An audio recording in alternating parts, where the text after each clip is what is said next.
So once again, ladies and gentlemen, good day, no? Panibagong araw, panibagong tips at gabay na naman, okay, ang hatid ko para sa ating mga aspirant applicant at syempre doon sa mga nangangarap na makapasok dito sa ating bureau, lalong-lalo na dito sa BJMP. Okay, ngayong araw mga partners ay meron na naman po tayong topic at pag-uusapan na nanggaling sa tanong ng ating isang kapartners, okay? So, shout out sa iyo kapartners, no? Rizel de Guzman, okay? Salamat sa iyong comment. Okay? So, dito manggagaling ang ating topic. So, babasahin ko muna. Ito.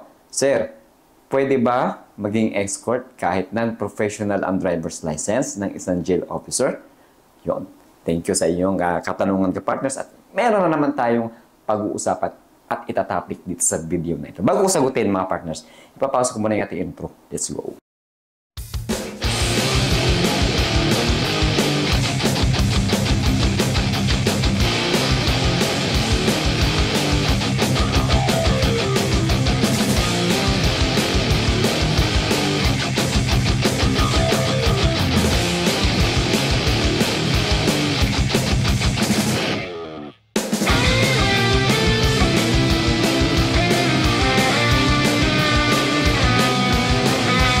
So, once again, ladies and gentlemen, magandang araw.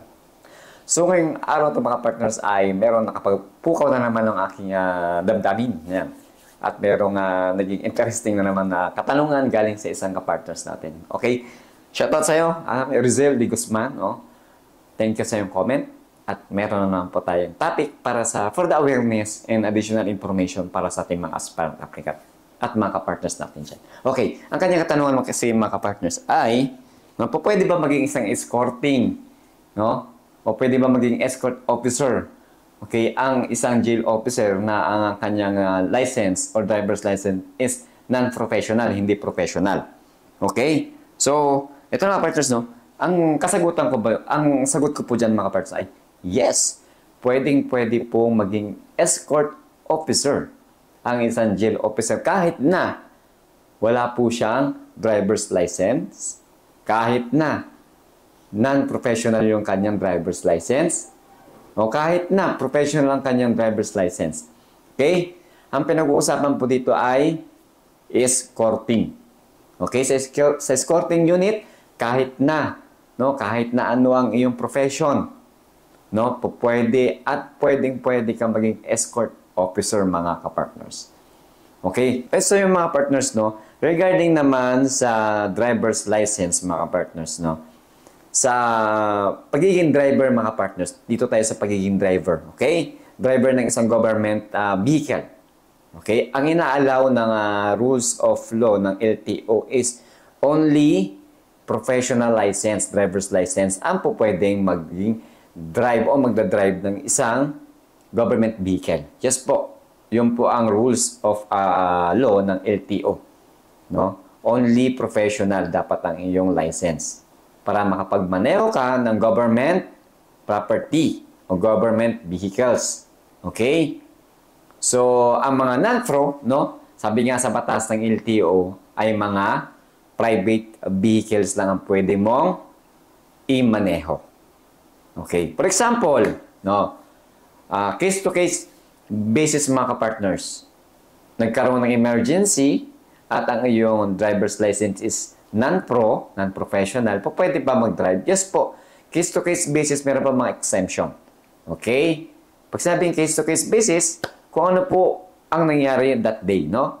Depende sa sitwasyon. Yan, depende sa sitwasyon.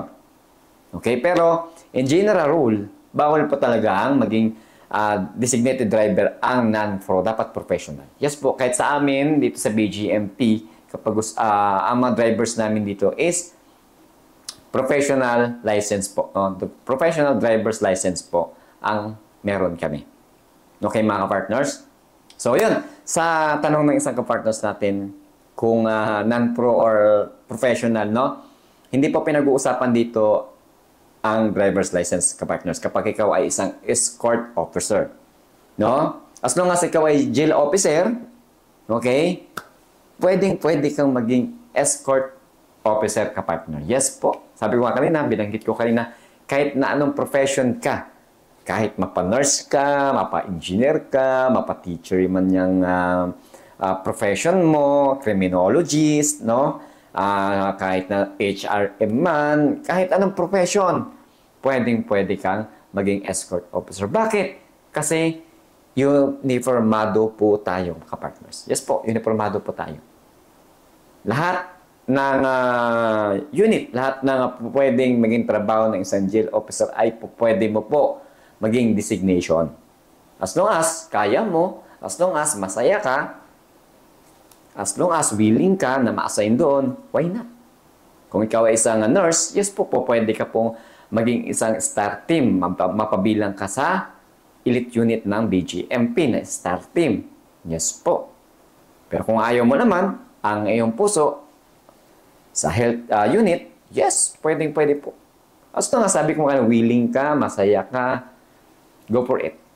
Okay? So, sa nag-comment ito, thank you ka-partners. At naway, nabigyan ko na naman ng kaunting kaliwanagan yung katanungan regarding sa pagiging isang escorting. Yes po. At syempre, nabigyan ko rin, naisingit ko rin yung pagiging isang driver. Okay? Ang driver, considered is escort po yan. Yes po. Okay? Considered po as escort ang drivers natin. Okay?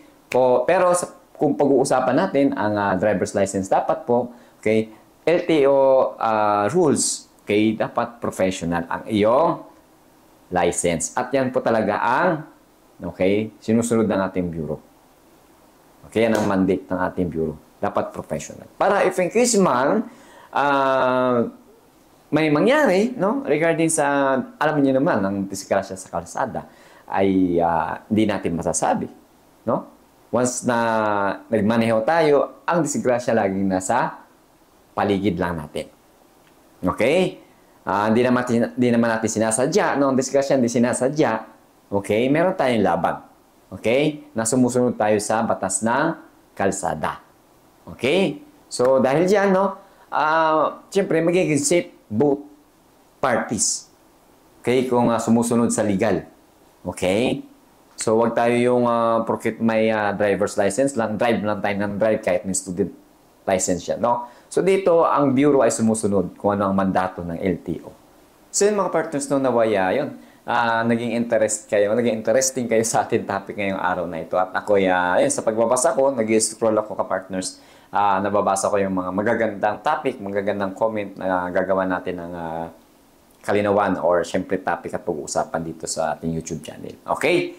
So, yun, nag-interested ako doon kasi, di ba, para for the awareness, baka isipin ng iba, ay, kailangan ko palang maging isang professional, kukuha ng professional driver para ma-designate ako as escorting, no? Escort officer. So, no need na po. Okay? No need nyo lang magkaroon ng professional kung papasukin nyo lang naman is kung gusto nyo lang naman maging escort officer. Okay? And by the way, mga partners, sabi ko kanina, depende rin ito sa ating chief or jail warden kung kayo ay mapagbibigyan, okay, sa escorting officer. Kasi minsan, karamihan ngayon, marami na rin team ang ating escort, no? Kung mapahalad ka na mabigyan ng designation, okay, congrats. So, sa panahon naman ngayon, kung ikaw ay nag-request ng designation at nakita naman ng jail warden or chief na kaya mo, okay, ibibigay naman sa'yo ka-partners. Okay? So, yun ka-partners, no? Sa mga ka-partners natin dyan na may katanungan, feel free to comment below, mga ka-partners. At gagawan po natin ng content, gagawa natin ng topic at pag-uusapan para syempre maging aware yung ating mga ibang ka-partners, no, na nanonood, na nag-aantay ng ating mga additional information. Okay, mga ka-partners? So, thank you. Thank you sa mga sumusuporta sa atin dyan at palagi nanonood, no? Shout out sa inyo. Lalong na dito sa mga training boys na training kalbo natin dito sa NCR, no? Shout out sa inyo. God bless at always mag-iingat, okay, sa inyong duty. At yun, tuloy-tuloy lang po tayo sa pagbibigay ng tips at gabay, okay, patungkol sa proseso dito sa BGMP. At syempre, nag-additional na rin po tayo mga partners na pagbibigay regarding sa fitness journey natin. Okay, at syempre ito ay makatulong din kaya papalapit na po ang inyong physical agility test, mga partners. Okay? So, sa ngayon, mga partners, no, may iba ako. Nagkaroon po ng pagbabago ang ating physical agility test, or sa ibang tinatawag natin is strength agility test, mga partners. Okay. So dito sa amin sa organic, okay, dito sa amin sa organic physical agility test sa mga personnel, ay nabago na naman po ang aming physical agility test. This coming, wala pang fixed date kung kailan, no? Nabago na naman po, iba na naman po dating nakaraan na ginawa namin, ay nabago na naman. Okay? So, isa-isa natin dito, no? Push up, 2.5 run, plank o planking, ayan, jumping jack. Yan yung aming mga nakapaloob sa aming physical agility test. So, ang tanong, no, i-confirm ko pa kung itong mga nabanggit kong physical agility test list ay okay, i-adapt ng mga applicants natin. Okay? O gagawin din nila. O ito yung magiging physical agility test nila. Or maybe maiba. Okay? Modified. So, yun mga partners, no, naway in the next video ko ay magkakaroon ng kalinawan dahil magtatanong pa ako sa ating regional office kung yung pagbabago na yan, same lang sa aming mga personnel, no, ang physical agility test na mangyayari. Okay?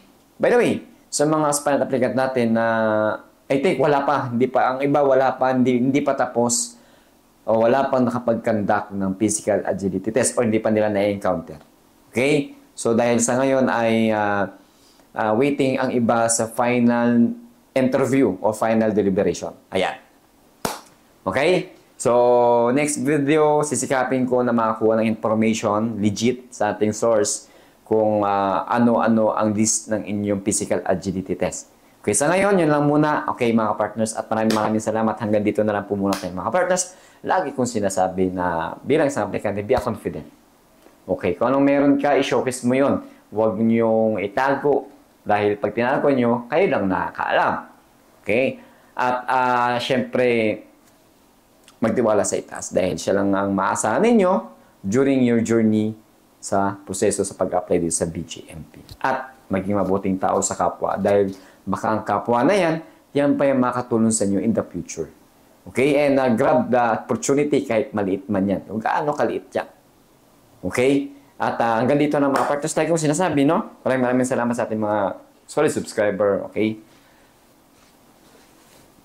Saludo.